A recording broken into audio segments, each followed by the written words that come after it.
اگر اللہ اتنا حکمت والا ہے تو اس نے شراب جیسی لذیذ غذا کو حرام کیوں کیا ہے؟ امام سے پوچھا گیا، امام نے کہا کہ شراب کو اللہ نے اس لیے حرام کیا ہے کہ جب کوئی شراب پی لے نعوذ باللہ من ذالک تو اسے تمیز نہیں رہتی اپنی محرم اور نامحرم خواتین میں۔ بات واضح ہے کہ نہیں؟ ایسا ہے یا نہیں؟ اچھا اس پورے سلسلے کو آپ دیکھ لیجئے، یزید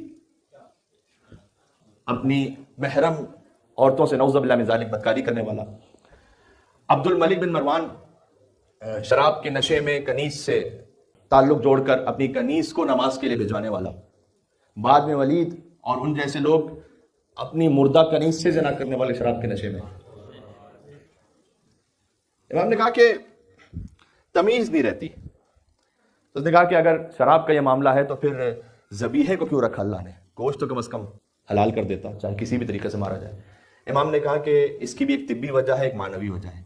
طبی وجہ ہے، میڈیکل ریزن یہ ہے کہ جب ذبیحہ ہو جائے شرعی تو وہ خون نکل جاتا ہے کہ جو مضر صحت ہو اس گوشت کے لیے۔ آج کی دنیا میں نہ لے کر آئیے گا کہ ہم تو فیکٹری میں جا کر اس کو کیمیکلز یا اس کو اتنا برن کر کے ان سب چیزوں کو ختم کر دیں گے۔ دین آفاقی دین ہے، آج یہ ساری فیکٹریاں ہر جگہ موجود بھی نہیں ہیں اور یہ آج بنی ہے۔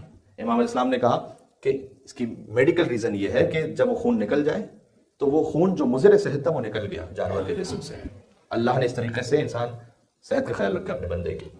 اور کہا پھر وہ خون کو کیوں نہیں حلال کیا؟ امام نے جواب دیا اس لیے کہ اگر خون کو حلال کر دیتا اللہ تو اس خون کے استعمال سے جسم میں بو پیدا ہوتی اور سنگ دلی پیدا ہوتی، لہٰذا اللہ نے اسے حرام کیا۔